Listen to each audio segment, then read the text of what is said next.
안녕하세요. 여러분과 식품위생, 식품안전관리에 대해서 얘기를 나누고자 합니다.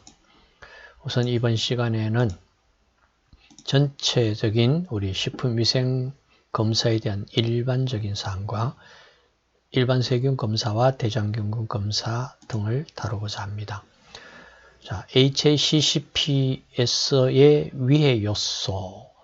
자, HACCP를 Hazard Analysis Critical Control Point의 약자인데 우리말로서 옛날에는 해썹 그랬는데 우리말로서 좀 길어요. 자, 이름이 식품안전관리 인증기준. 자, 이렇게 이름을 부릅니다.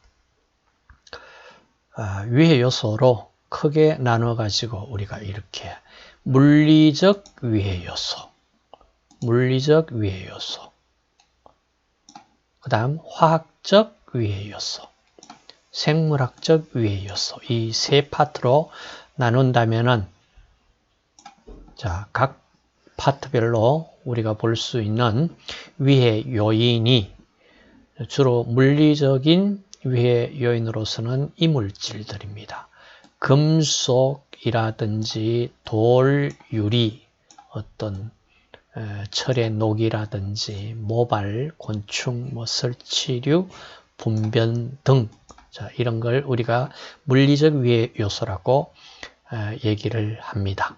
그 다음 화학적 위해 요소는 수원, 납, 카드뮴 같이 이런 중금속류, 그 다음 독성 물질, 그러니까 폐류, 버섯 독이라든지 독소 성분 물질, 그 이외에 다이옥신이라든지 농약, 자, 그 다음 어떤 식품 첨가물로 엘러지 유발 물질, 기타 여러 공정에서 생성되는 화학 물질들을 모두 포함을 합니다. 그리고 생물학적 위해 요소로서는 우리가 익히 많이 들어보신 살모넬라 균이라든지 황색 포도상구균, 포도알구균이라고도 이름을 지금 부르고 있습니다. 장염비브리오, 대장균 이콜라이, O157H7, 여시니아, 캠필로박터, 제주니 리스테리아, 크로스트리디움, 보톨리늄 등 이와 같은 세균류, 진균류, 효모 곰팡이 등, 그다음 바이러스, 기생충, 자, 이런 것들을 우리가 생물학적 위해 요소라고 구분을 했습니다. 자, 우선 식품위생 검사에서 우리가 식품별로 예로서 우유의 신선도는 어떻게, 계란의 신선도는 어떻게 검사를 하느냐, 어류, 수, 육류, 그다음 식용 유지의 신선도는 어떻게, 어떤 실험 방법을 쓰느냐, 자, 여기에 대해서 살펴보고자 합니다. 우선 우유 신선도 검사 방법으로는 70% 에탄올을 첨가를 했을 때 신선한 우유는 응고물이 생기지 않아요. 그런데 신선하지 않는 우유는 바로 응고물이 생깁니다. 우유가 응겨버려요. 그 다음 자비법이라는 방법이 있습니다. 자, 가열한 후 가열한 물을 가했을 때 응고물이 생기는지 생기지 않는지, 그러니까 자비라는 용어가 많이 나오는데 이건 끓이다 이런 뜻입니다. 일본 말인데, 자, 끓인 물을 가했을 때 신선한 우유는 응고가 일어나지 않는데요. 조금 신선하지 않는 우유는 바로 응고되고 침전물이 만들어집니다. 그 다음 메칠렌 브루라는 지시약을 우리가 이용을 하면은요. 자, 이 메칠렌 브루가 탈색 시간이 짧다는 얘기는 오염되어 있는 정도가 심하다 이렇게 보입니다. 그래서 그 메칠렌 부루의 부루 컬러가 얼마 정도까지 유지되느냐, 그러니까 빨리 사라진다. 탈색 시간이 빠른 시간에 탈색이 된다. 그 얘기는 신선하지 못하다는 얘기입니다. 그 다음 산도, pH 검사, 그 다음 포스파타제 활성화 측정 법을 이용해서 저온 살균을 한지 안 한지 여부를 판별합니다. 그 다음에 비중을 측정해서 물을 첨가한지 하지 않는지 확인이 가능합니다. 그 다음 계란의 신선도를 보시면은 이와 같이 비중법을 일반적으로 많이 씁니다. 11%의 소듐 클로라이드 식염 농도, 자, 소듐 클로라이드 11% 소금 용액에 담그었을 때, 자, 위쪽에 뜬다는 얘기는 불량이라는 얘기입니다. 그리고 신선한 계란일수록 이렇게 바닥에 깔아앉습니다. 무거운 상태이기 때문에 계란을 깨어서, 자,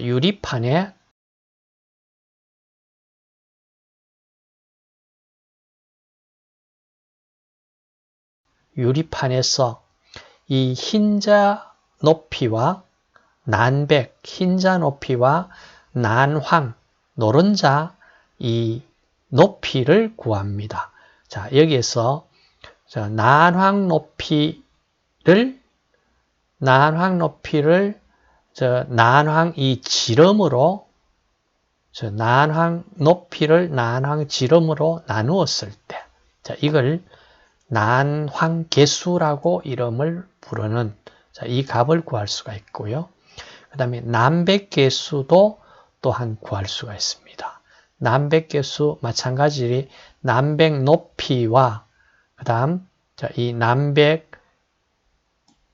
이 가로 길이, 그러니까 최장, 자, 이 길이, 난백 높이를 자, 난백 최장, 자, 길이로 나누었을 때, 자, 이걸 난백 계수라고 이름을 부릅니다.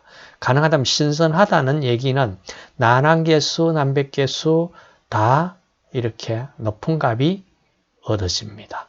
그렇지 않으면 신선하지 못한 경우는 난황도 퍼지고 난백도 퍼집니다. 그러니까 이 계수를 이용해서 계란의 신선도를 구할 수가 있습니다. 그 다음 어류 신선도는 우리가 일반적으로 많이 정상 어류와 불량 어류를 비교를 했으니까 여러분들이 한번 보시면은 금방 이해가 될 겁니다.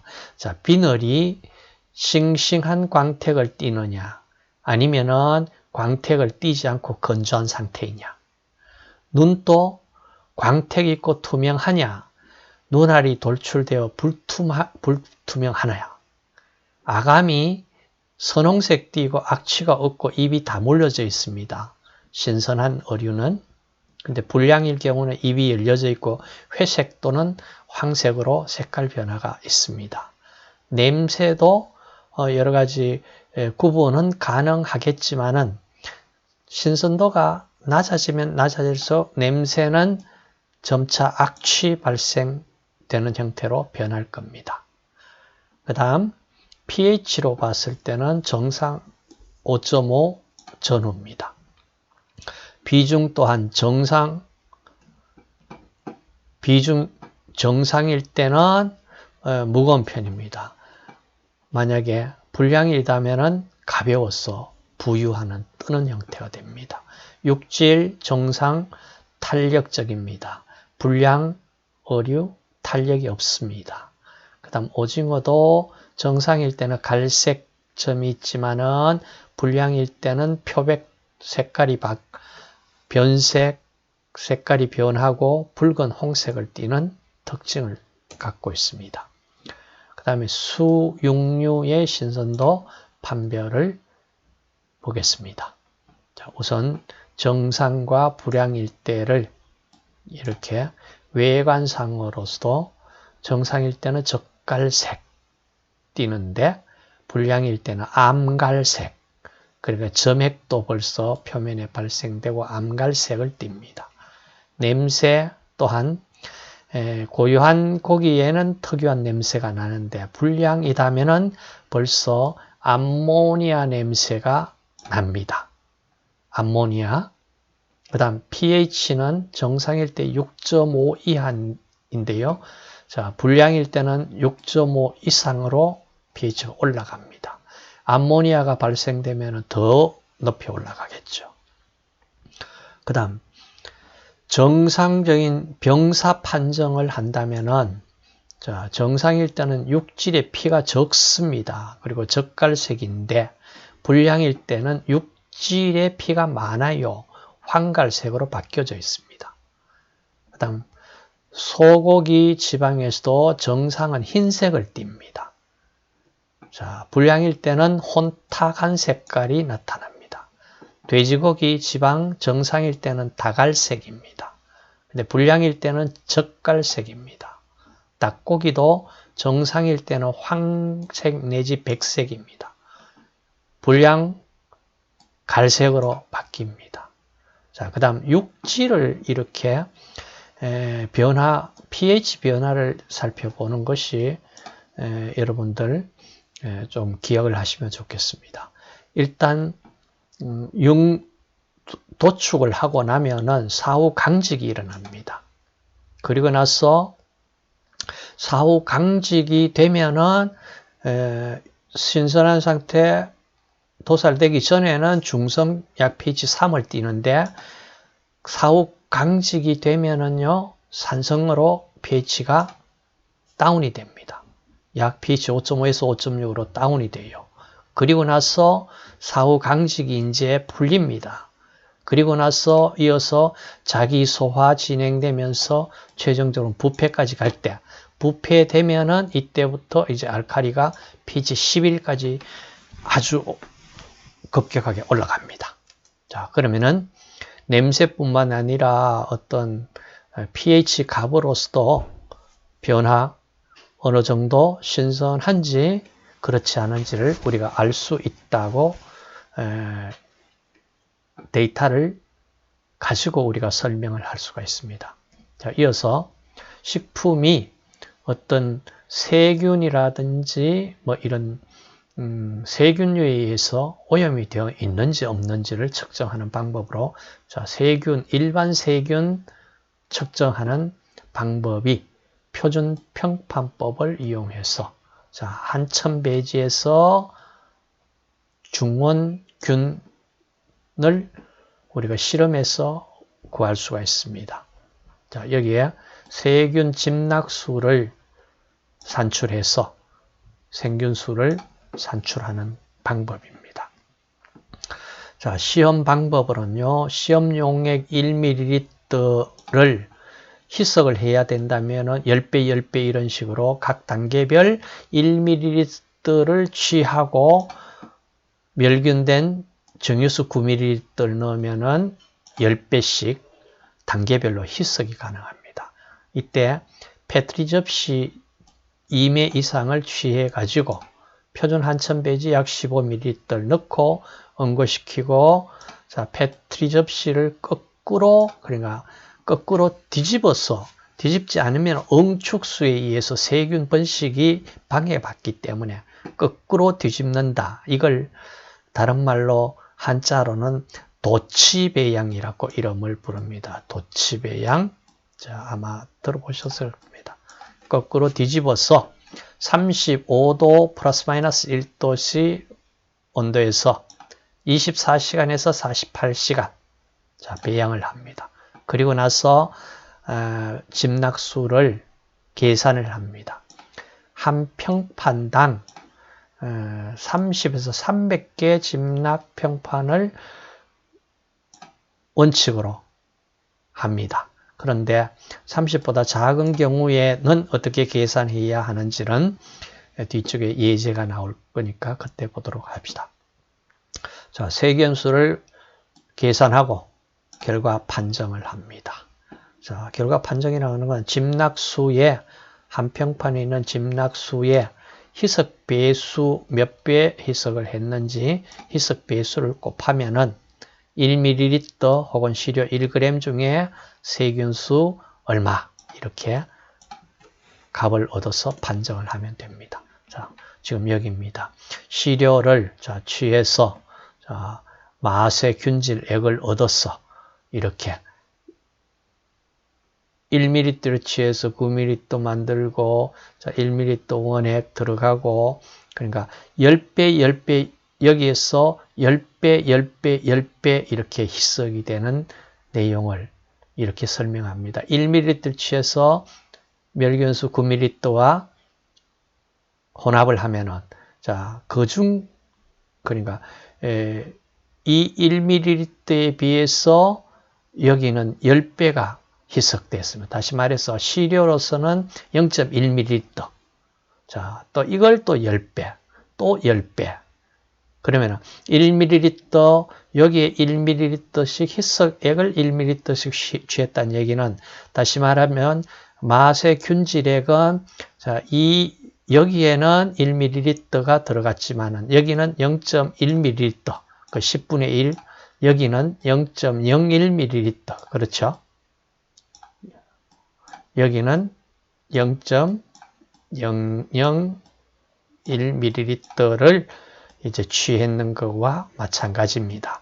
그냥 희석 배수가 10배, 10배, 10배, 그러니까 10배, 100배, 1000배 희석된 시료를 가지고 이렇게 단계별로 실험을 한 결과입니다. 자, 그리고 세균수를 이제 계산한 경우입니다. 여기 보시면은 앞쪽에서 우리가 30에서 300을 원칙으로 하는데 자, 30 이하가 됐을 때는 쓸 수 없느냐? 30 이하가 되었을 때도 쓸 수 있도록 우리가 실험 계산을 이제 새롭게 좀 바꾸었습니다. 15에서 300 콜로니 포밍 유닛 한 프레이트당 일때는 자, 이렇게 이식을 쓰고 자, 15 이하일 때는 자, 이식으로서 카운트를 하라. 자, 보시면은 지금 여기 보시면은 자, 희석 배수가 1대 100, 1대 1000입니다. 자, 1대 100, 1대 1000에 자, 계산은 이렇게 합니다. 위쪽에 시그마 C라는 얘기는 자, 15에서 300 콜로니 포밍 유닛 사이에 들어오는 값을 다 더하라. 자, 더했는 것이 232 더하기 244, 33 더하기 28. 자, 분자의 시그마 C가 여기에 보이죠.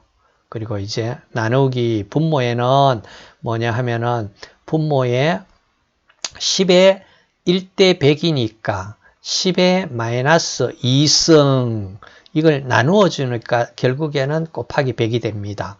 자, 그리고 여기에 이제 괄호를 했는데 지금 보시면은 자, 100배 했는 것이 자, 2개 1 곱하기 N1 다시 말해서 15에서 300 사이에 들어가는 프레이트 수가 하나, 2개입니다. 그래서 1 곱하기 2 더하기 그 다음 여기는 1대 1000이니까 1대 1000이니까 자 위쪽에 10의 마이너스 2승을 곱해주니까 여기는 1000은 0.1 곱하기 하나, 둘, 2개 이렇게 해서 이게 전체 자 이게 괄호로 묶어지고 곱하기 10의 마이너스 2승 자 이겁니다. 1 곱하기 N1 여기 희석 배수 D 그러는 것이 자 1대 100이라는 희석 배수입니다.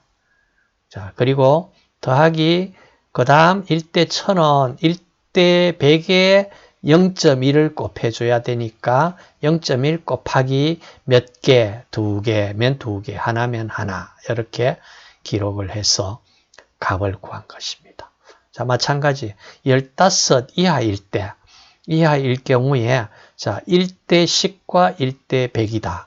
그러면은 지금 여기에서 보시면은 1, 2 이거는 사실은 지금 1대 100은 1, 2는 이거는 너무 한 자릿수 참 믿을 수가 없어요. 그래서 지금 보시면은 자, 요 두 가지만 카운트를 했습니다. 자, 14 더하기 10 나누기 자, 1 곱하기 하나, 둘 희석 배수 1대 10 10의 마이너스 1성 그러면은 24 나누기 0.2 120 자, 위쪽에 한번 봅시다.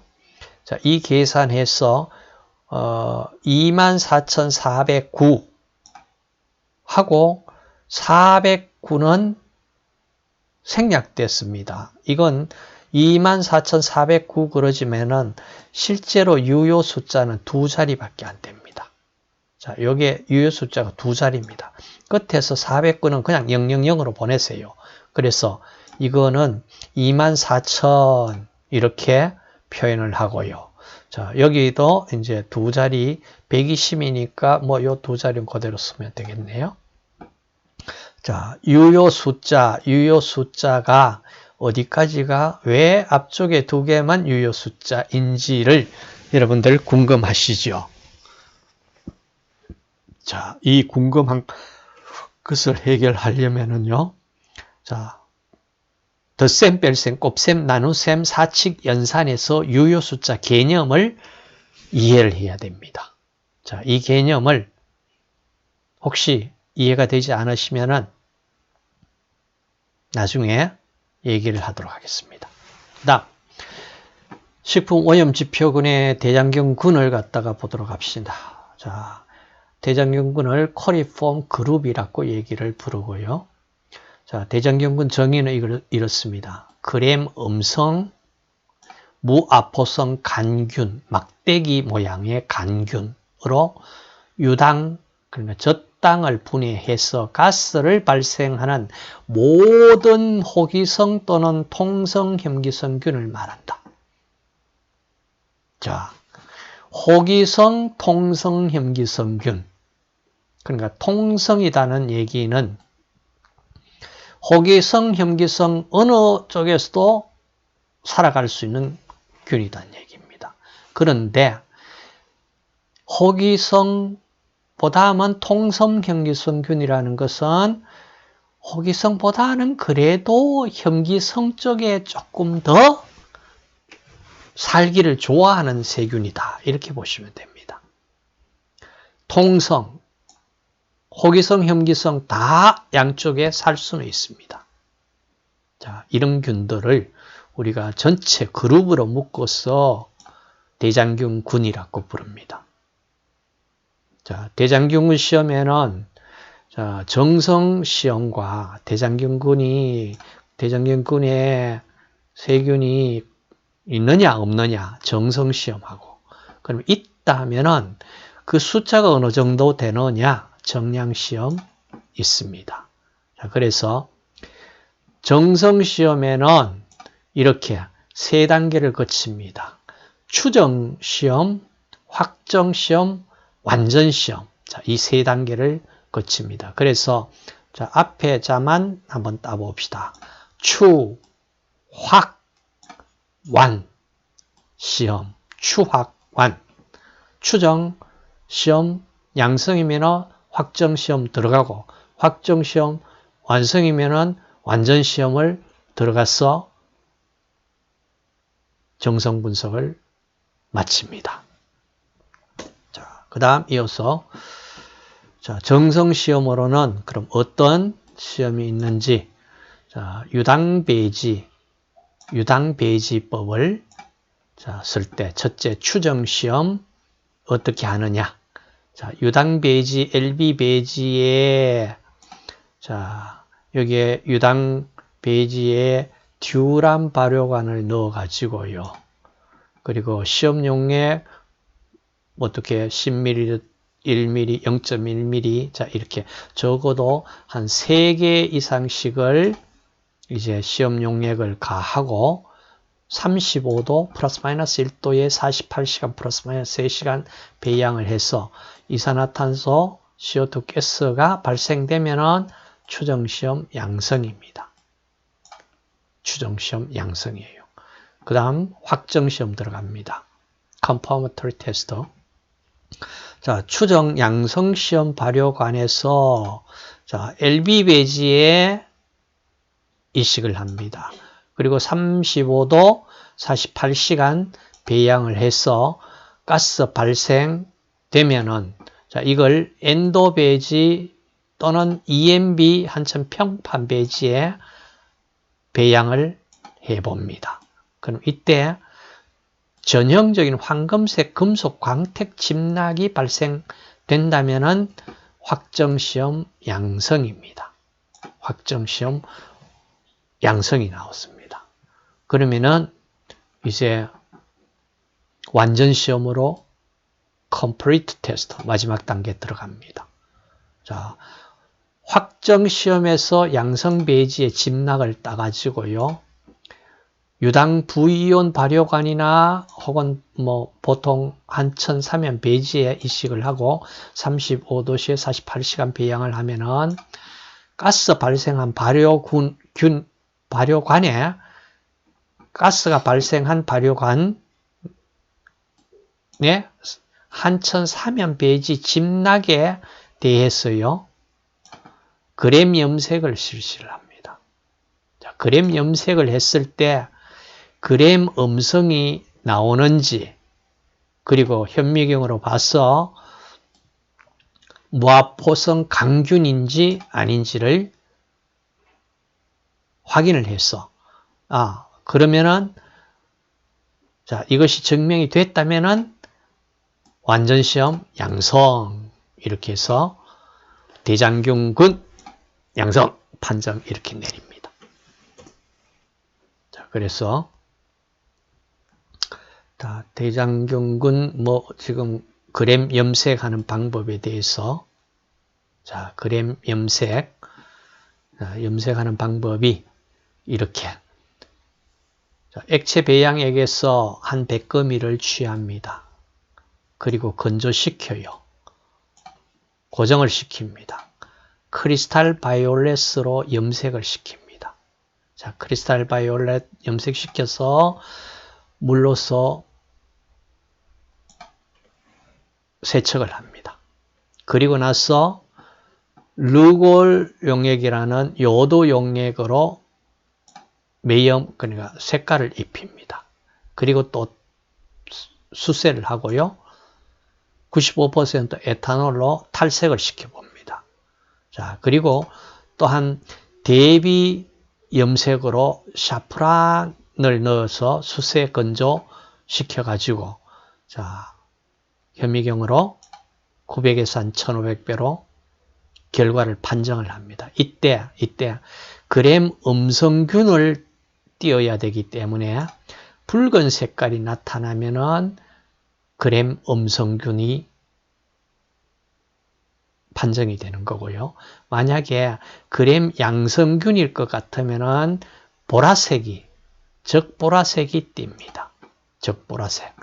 그러니까 그램 양성균인지 음성균인지를 판별을 하는데 보라색을 띠면은 그램 양성균입니다.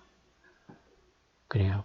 붉은색을 띄어야만 그램 음성균이다. 자, 이 과정을 지금 이제 실험 도표로서 조금 나타낸 것이니까 한번 살펴보세요. 그 다음 이어서 이제 정량시험입니다. 양적으로 대장균군이 얼마나 존재하느냐. 자, 이 양적으로 확인을 하기 위한 방법으로 most probable number 해서 우리말로 최확수법, MPM법이라고 얘기를 합니다. 자, 이 MPM법이 어떤 실험 단계를 거쳐야 하는지를 설명해 둔 것인데요. 자, 한번 보도록 합시다. 자, 여러 단계 연속 동일 희석도 검체들을 여러 개 그러니까 대개 한 3개에서 5개 정도 이렇게 유당 부이온 발효관에 접종을 합니다. 그리고 나서 이제 그 접종된 발효관이 양성관이 몇 개가 나타나느냐. 그러니까 대장균 양성이 나타내는 그 발효관 수를 개수를 셉니다.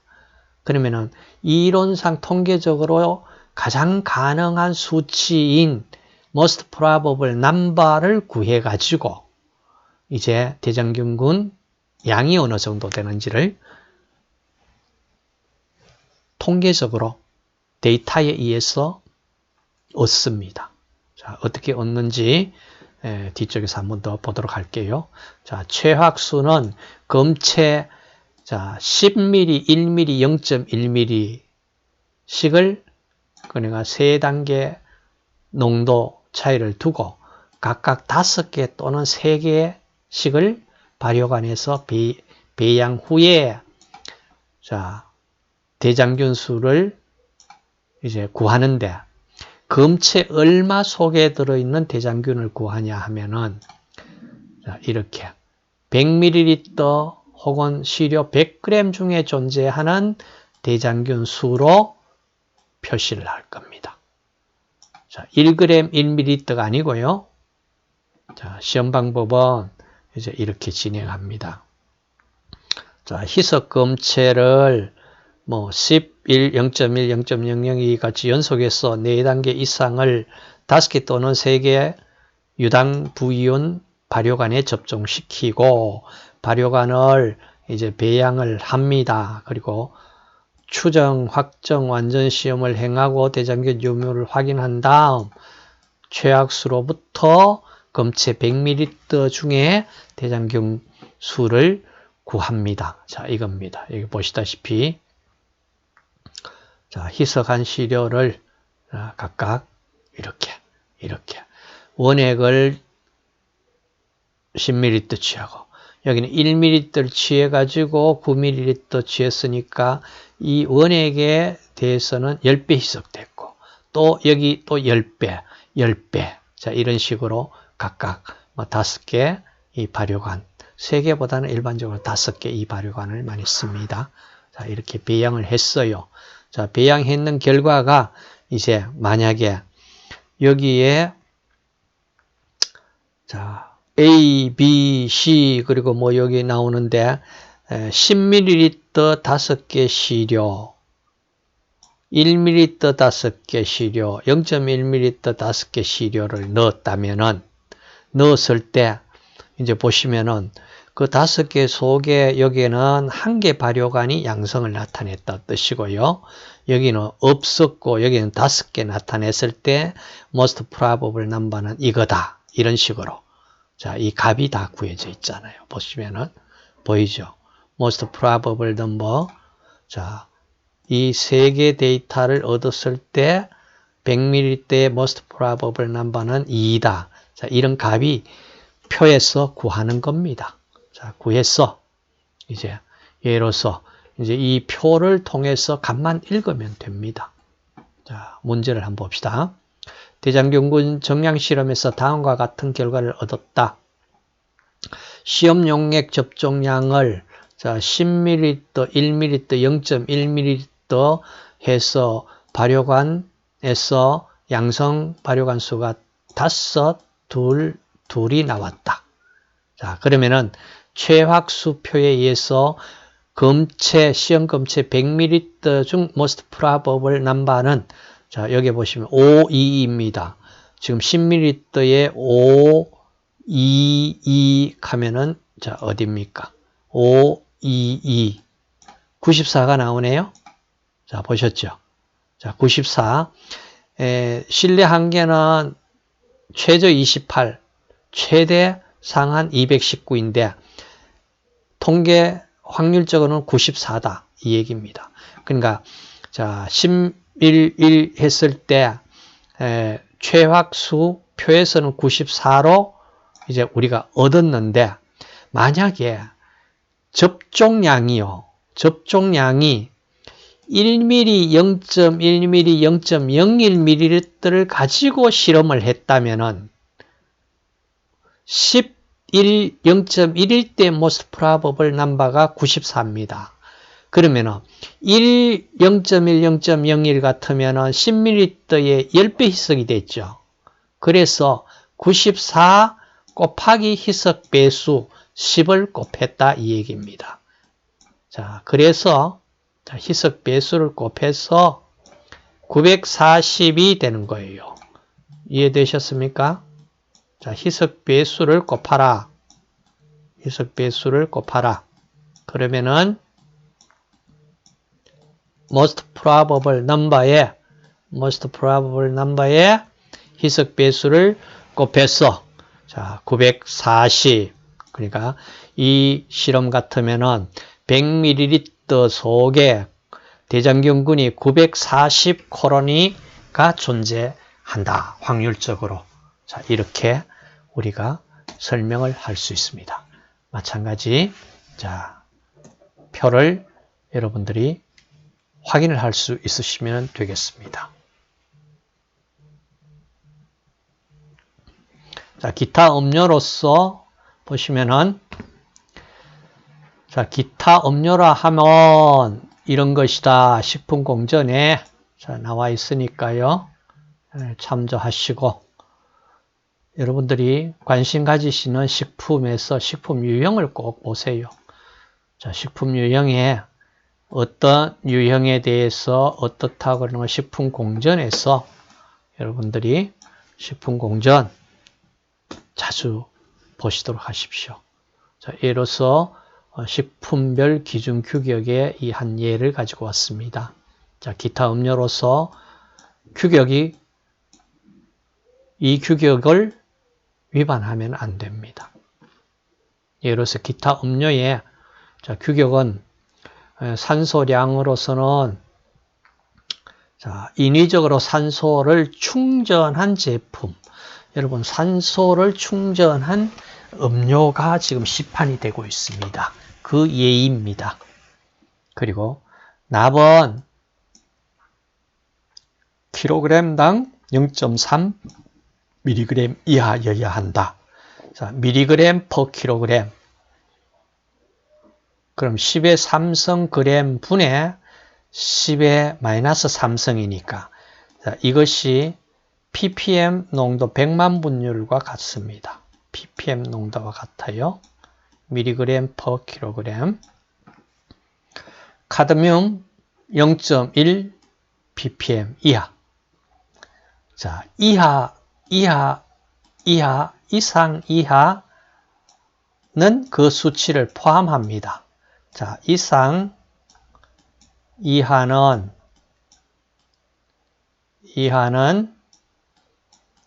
그 수치를 포함입니다. 그 수치 포함. 그러면은 납이 0.3 ppm이 납이 포함됐다면은 자, 이 음료는 이 식품 기준 규격을 충족하는 거예요? 충족하지 못하는 거예요? 0.3 ppm까지는 허용한다는 얘기예요. 이하 0.1까지 허용을 하겠다 얘기고요. 그 다음 주석 150 ppm, 세균수 1ml당 100이하. 1ml당 100이하. 그 다음 유산균 함유 제품은 제외한다. 다만 분말 제품은 1g당 3000이하. 그 다음 대장균군 음성이어야 합니다. 이거는 대장균군이 검출되어서는 식품에서는 안 되죠. 그 다음 유산균수 있다면 표시량 이상 나와야 됩니다. 그 다음 보존료는요. 다음 정하는 것 이외에 보존료 검출되어서는 아니 된다. 그냥 보존료 쓸 수 없도록 규정되어 있는 경우 잘 보셔야 됩니다. 그 다음 이어서 중요한 부분입니다. 자, 미생물 실험에서 규격에 사용된 용어가 NC small m, large m. 자, 읽어보시면 N은 검사 시료 숫자입니다. C는 자, 이 내용이 그냥 한번 읽고 뒤쪽에서 다시 명확하게 제가 설명을 할게요. 최대 허용 시료수라고 그래요. 자, 이 최대 허용 시료수가 무슨 얘기냐 하면은, 자, 허용 기준치 스몰 m을 초과하고 최대 허용 기준치 이하인 시료의 수로서 결과가, C 이하일 경우에는 결과가 스몰 m을 초과하고 라지 m 이하인 시료의 수가 C 이하일 경우에는 적합으로 판정한다. 자, 한 번 더 설명을 할게요. 우리가 이 내용을 읽어서는 나중에 기억을 못합니다. 자, 스몰 m, 미생물 허용 기준치인데 결과가 모두 m 이하인 경우만 적합으로 판정한다. 그 다음 라지 m, 최대 허용 한계치로 결과가 하나라도 라지 m을 초과하는 경우는 부적합이다. 자, 스몰 m, 라지 m 특별한 언급이 없는 한 1g 또는 1ml당의 짐낙수이다. 야, 여러분 기억하시겠습니까? 기억 못하죠? 자, 이겁니다. 자, 어떤 조건을, 기준점을 한 기준점, 합격, 불합격 한 점수만, 어떤 기준점만 가지고 있다면 적합 아니면 부적합입니다. 너무 엄격하죠. 근데 사실은 미생물, 이 세균수, 뭐 이런 것들은요, 너무나 변화가 심합니다. 처음 실험했을 때 미생물이 검출되었다가 지나고 나서 다음 실험하면 또 검출 안 될 수도 있습니다. 양적으로도 굉장히 편차가 심할 수 있어요. 그러니까 어떤 하나의 합격 점수 기준을 두는 것은 불합리하다. 그래서 지금 이제 자, small m, large m, 그러니까 최소, 최대 허용 기준을 2개 지점으로 잡았다 이 얘기입니다. 자, 2개 지점으로 잡아서 라지 M 초과하는 것은 무조건 불합격입니다. 그러면은 스몰 m 또 초과하는 것도 불합격인데 스몰 m 초과 라지 m 이하인 시료는 준합격, 조건부 합격으로 일단 카운트했어. C라는 그 내용이 조건부 합격을 인정해주는 개수를 C라고 표현을 하는 것입니다. 이제 이해가 되셨습니까? 자, 봅시다. 검사 시료수 5개를 해라. 자, 이건 두부 묵류의 예를 가지고 왔습니다. N 5, 1, 0, 10 충전 밀봉한 제품이 하나다. 자, 5개 시료를 실험을 해서 조건부 합격 하나를 인정해 주겠다. small m 0 그러니 대장균군 검출되면 안 돼요. 최대 10마리까지 10마리 그러니까 이상 10, 10 CFU. 자, 조건부 합격이 이겁니다. 자, 0이고 라지 m이 10. 그럼 이제 최소 허용치 0, 최대 허용 기준 10. 허용 시료 수 0보다는 크고 0 초과 10 이하. 그러니까 10까지 했는 거 요 조건부 하나는 허용해 주겠다 이 말입니다. 그러면 이렇게 정리를 하겠습니다.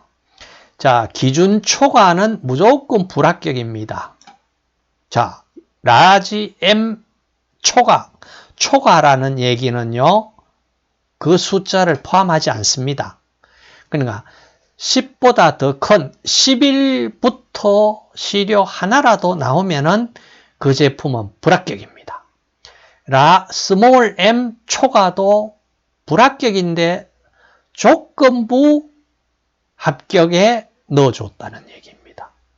그럼 이해되시죠? 자, 스몰 m 초과되는 것이 자, 요 조건부 합격될 수 있는 것은 초과는 불합격이에요. 여기 초과됐어요. 여기는 초과됐지만은 라지 M 이하. 자, 요 조건을 허용 시료수 하나다. 그러면은 이 두부 묵류는 합격 이렇게 판정을 해 주겠다는 얘기입니다. 근데 중요한 것은 아까 얘기했듯이 라지 M 한 개라도 초과할 때는 불합격입니다. 불합격입니다. 그래서 기준 초과. 자, 기준은 스몰 m, 라지 m 두 가지가 있는데 기준 초과는 무조건 불합격이다. 그런데 조건부 합격 범위는 이것이다. 라지 m 미만, 스몰 m 초과. 자, 기억하셨습니까? 자, 이것으로